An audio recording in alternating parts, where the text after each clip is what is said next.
की माता और बिल्कुल गलत बता रही हैं इसे। उनका कहना है कि मेरी बेटी का कोई बॉयफ्रेंड नहीं था, मेरी बेटी मुझसे सारी बातें शेयर किया करती थी, सब बातें मेरी बेटी मुझे बताया करती थी, वो कोई भी गलत बात स्वीकार नहीं करती थी।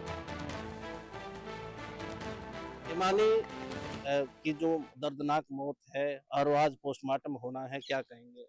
मैं क्या कहूँ, आपने मेरी मना बेटी कर को दिया न्याय, हाँ पोस्टमार्टम हो बेशक, लेकिन हम बॉडी को नहीं लेंगे जब तक न्याय नहीं मिलेगा। हाँ वो ये रखे मेरी लड़की में बदबू बनाते हैं या मतलब उसको संभाल के रखते हैं, वो मतलब सरकार की आप चाहते क्या है आप? नहीं चाहती हूँ, मैं मौत चाहती हूँ, मेरे बेटी को मारने वालों की मौत, सजाए मौत। जो कांग्रेस की कार्यकर्ता थी भूपेंद्र सिंह, कांग्रेस के बारे में भी कहना चाह रहा हूँ, अब तक कांग्रेस का एक आदमी भी नहीं आया। अच्छा, अभी जो चुनाव चल रहे हैं उनमें नजर नहीं आई हिमानी। नजर वो इसीलिए नहीं आई क्योंकि जब उसकी फीस तक भी मतलब किसी ने मदद नहीं की कि वहाँ बोल दे कि अभी पेपर में बैठने दे, कॉल जब अगली पैसे की मदद नहीं मांग रही, सिर्फ कॉल करके यही बोलना था भाई फीस आगे बढ़ दे जिसको टाइम दिया जाए।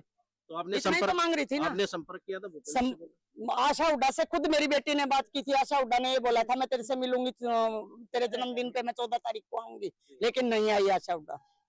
उसने खुद बोला था फोन पे, उससे बात हुई, बोली मैं तेरे से खुद मिलूंगी इस बारे में, ठीक है तू टेंशन ना ले। तो ये थे हिमानी नरवाल के परिजन, ये उनकी माताजी थी। इन्होंने कहा था कि उनकी बेटी कांग्रेस के लिए वो सब कुछ कर रही थी, लेकिन बावजूद इसके भी अभी तक 24 घंटे का वक्त हो चुका है। हिमानी नरवाल के बारे में कांग्रेस के किसी भी बड़े नेता ने अभी तक पूछा नहीं है। साथ ही उन्होंने ये भी कहा है कि जब तक उसके हत्यारे मिल नहीं जाते तब तक जो है वो पोस्टमार्टम नहीं करवाएंगे और न ही शव देंगे। रोहतक से इंडिया न्यूज के लिए दिनेश कौशिक। और चलिए अब मामले पर अधिक अपडेट के लिए हमारे सहयोगी जावेद हमारे साथ जुड़ गए हैं। जावेद, हत्या की गुत्थी सुलझ रही है या उलझ रही है, कुछ समझ नहीं आ रहा है अभी तक, क्योंकि जिस तरीके से बातें सामने आई, एक बयान सामने आया, उसमें कहा गया कि शादीशुदा युवक के साथ वो रिलेशनशिप में थी, उसके बाद उन्होंने ब्लैकमेलिंग का काम शुरू किया, शारीरिक संबंध बने, उसका वीडियो बनाया गया, ब्लैकमेलिंग की गई, जबकि उनकी माता साफ तौर पर इन सब चीज़ों से मना कर रही हैं और कह रही हैं कि मेरी बेटी का कोई बॉयफ्रेंड नहीं था, कोई भी गलत काम गलत बात वो स्वीकार नहीं करती थी, मुझसे सारी बातें बताया करती थी। और देखिए 11:30 बजे प्रेस कॉन्फ्रेंस होना था एडीजी रोहतक। इस प्रेस कॉन्फ्रेंस को करने वाले पूरी हत्या की गुत्थी को जो सुलझाया गया और इसमें और आगे कई पेज हैं, क्या और खुलासे होने, इसको लेकर अब इसका समय जो है वो 3 बजे का रखा गया प्रेस कॉन्फ्रेंस का।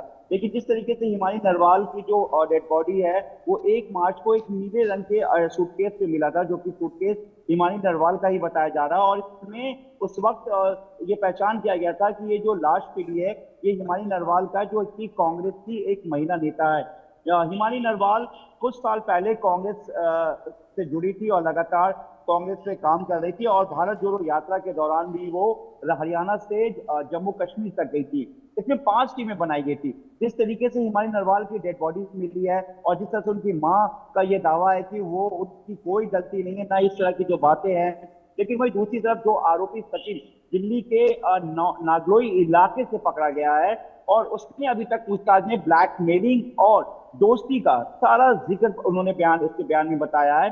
फिलहाल पुलिस इसको वेरीफाई कर रही है कि सचिन ने यह भी बताया कि उससे काफी पैसे जो है हिमानी ब्लैकमेलिंग करके पैसे उसने उससे वसूले थे और कई पैसों की डिमांड कर रही थी, जिससे कि कहीं ना कहीं सचिन के बारे में बताया जा रहा है कि वो परेशान हो गया था। और ब्लैकमेलिंग में उसने वो वीडियो भी था जिसको लेकर, कुछ फोटोज वीडियो जिसको लेकर वो ब्लैकमेलिंग की जा रही थी। हालांकि हरियाणा पुलिस ने हिमानी के पास से वो फोन को बरामद कर लिया जो सचिन है उसके जिसपे कत्ल का आरोप लग रहा है, लेकिन ये माना जा रहा है कि कहीं ना कहीं सचिन के अलावा क्या कुछ और लोग भी इसमें शामिल हैं, क्योंकि ये जो पूरा एक रिलेशनशिप, ब्लैकमेलिंग और उसके बाद फिर मर्डर, जो ये पूरी एक कहानी है, इसको हालांकि हरियाणा पुलिस का दावा है कि वो प्रेस कॉन्फ्रेंस के दौरान कई गुत्थी को, इसमें जो कई गुत्थी है उसको सुलझाने का दावा कर रहा है।